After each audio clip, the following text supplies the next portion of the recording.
Hi, elementary friends. Thanks so much for joining us. We are continuing our month-long look at wisdom. Wisdom is finding out what you should do and doing it. That's right. And it's really important that we make wise choices when it comes to the people we hang out with. Not only do we want to choose our friends wisely, but we actually also want to hang out with wise people. So we're going to learn more about that in just a minute. But before we do, let's stand on up and worship.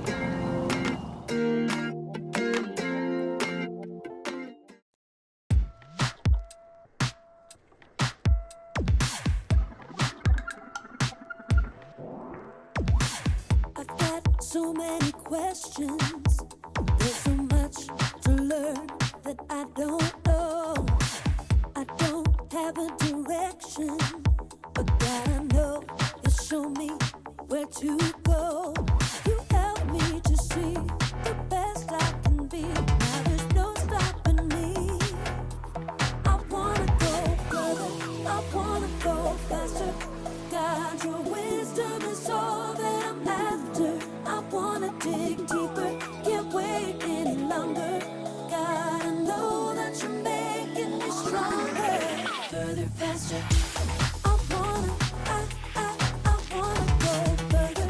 I wanna go further, faster. I've got so many questions. There's so much to learn that I don't know. I don't have a direction, but God, I know you show me where to go.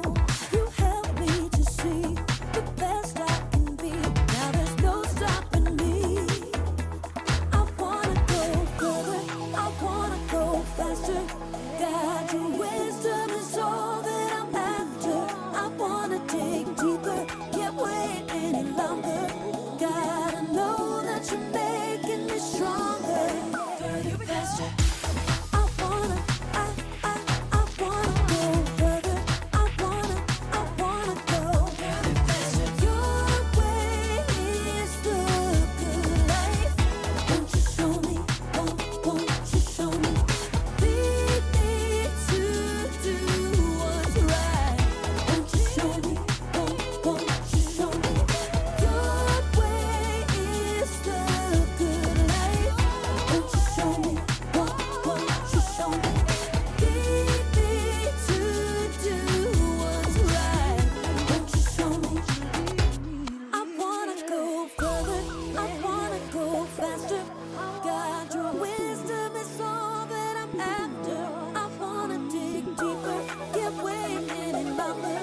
God, I know that you're making me stronger. I wanna go further. I wanna go faster. God, your wisdom is all that I'm after. I wanna dig deeper, can't wait any longer. God, I know that you're making me stronger. Further, faster. I wanna go further. I wanna go further, faster. Hey, welcome to Story Lab. This week we're taking a look at a story that did not go swimmingly. We'll meet a guy who listened to some bad advice that sunk an entire kingdom.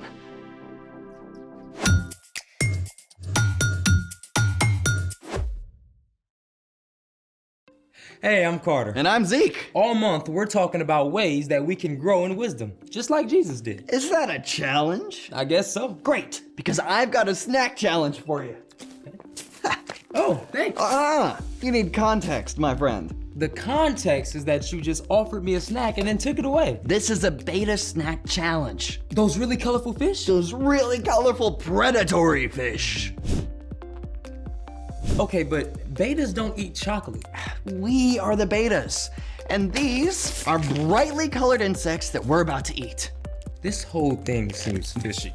We're gonna need these, Okay. this, and you get your own. Okay. We've got 20 seconds to capture as many insects as our fishy little mouths can grasp. Okay. Okay. But wait! The plot thickens. Hiding amongst the tasty chocolate prey are poisonous fruity insects. Grab one of these chewy fruit suckers and you're a goner. Okay, so let me get this straight. I'm trying to quickly snap up chocolate candies. Yep. While avoiding any chewy fruit-flavored candies? Spot on. Got it. Okay. We're gonna need to pour these back onto the plate. Yep. Just pull them all out. Okay. M&M's. Pour these all. Poisonous. Yeah, you mix them Watch in. out, they're poisonous.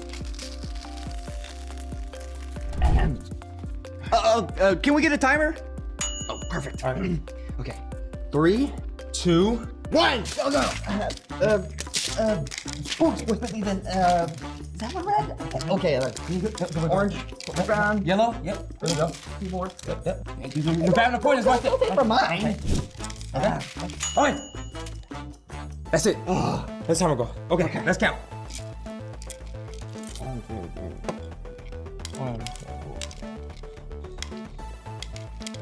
3. 16. 16. 16. Oh, we don't need to worry about the points. What did you notice about our insect snacks? Well, we hardly grabbed any red candies at all. And why is that, my fishy friend? Well, we couldn't grab the red fruity candies, so I guess we just avoided all the red. It's like the red chocolates were camouflaged. Give the man a prize.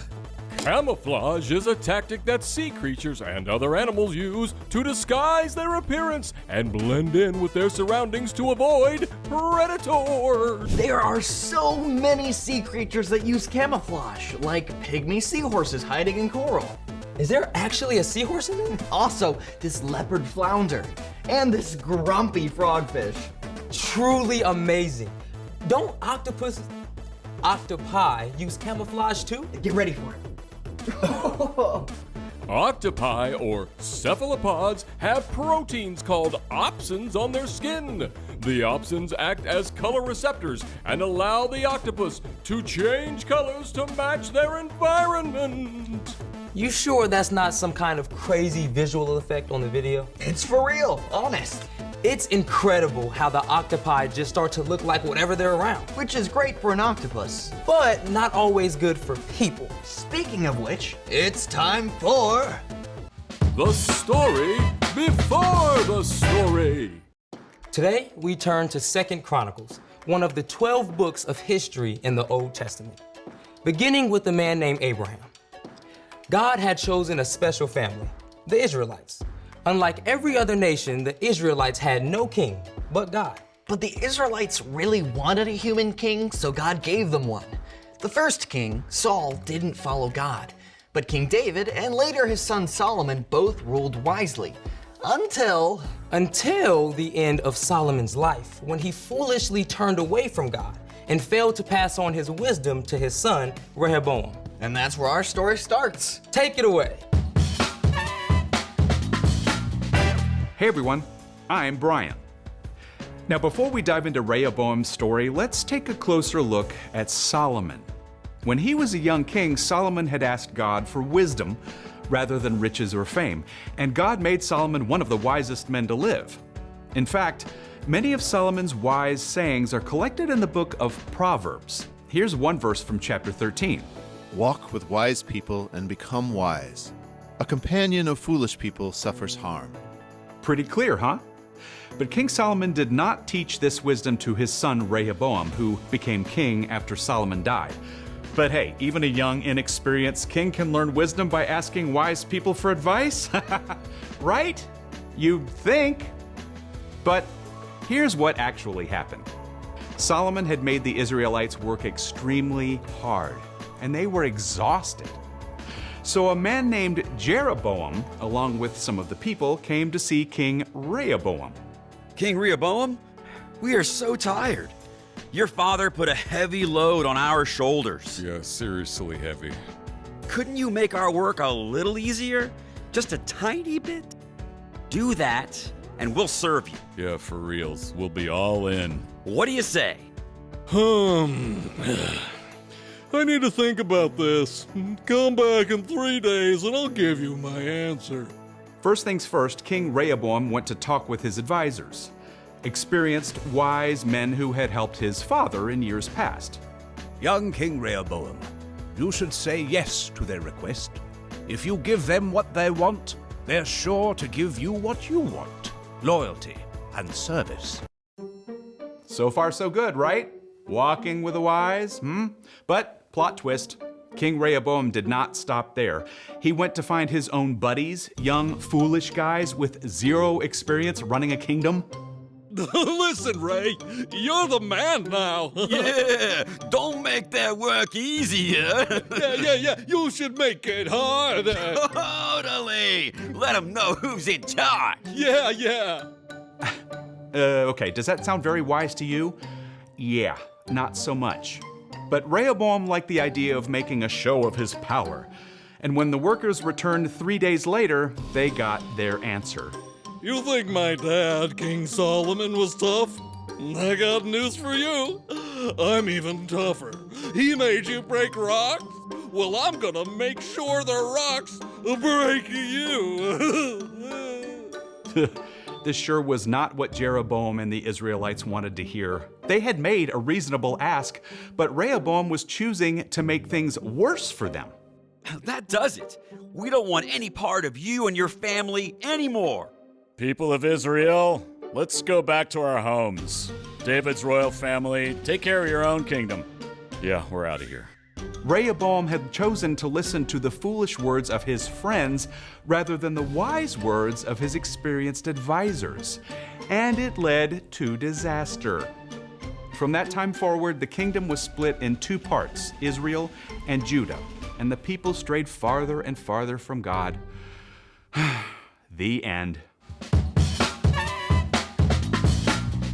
I think I speak for Carter when I say, whoa. Yeah, what he says. So much awful stuff that came from hanging out with unwise people. Maybe there can be some good, too, if we learn from Rehoboam's mess-ups. Oh, for sure. That's part of wisdom, learning from mistakes, whether they're yours or somebody else's. So, what's our part in the story? Well, God wants us to become more like Jesus in everything we do, including our choices. We can grow in wisdom by spending time with people who follow Jesus and make good choices. And wisdom is finding out what the right thing to do is and doing it. Sometimes that means not being too cool to ask your parents or some other wise grown-ups for advice and help. Yeah, and noticing which friends or classmates are choosing wisdom. Good idea. It's important to be friendly and kind to everyone, but you want to spend the most time with your wise friends. You know, I think I'm a little wiser just from hanging out here today with you, Brian. Hey, what about me? You too, Carter. I think you guys got it. See you next time. So, here's the thing. Hang out with wise people. That's why we like hanging out with all of you. Now, I think it's time to bring the Story Lab in for a landing. Thanks for joining us in the Story Lab. See you next time. Thanks so much for joining us, friends. We'll see you right back here next time for another Bible story and some worship. Yeah.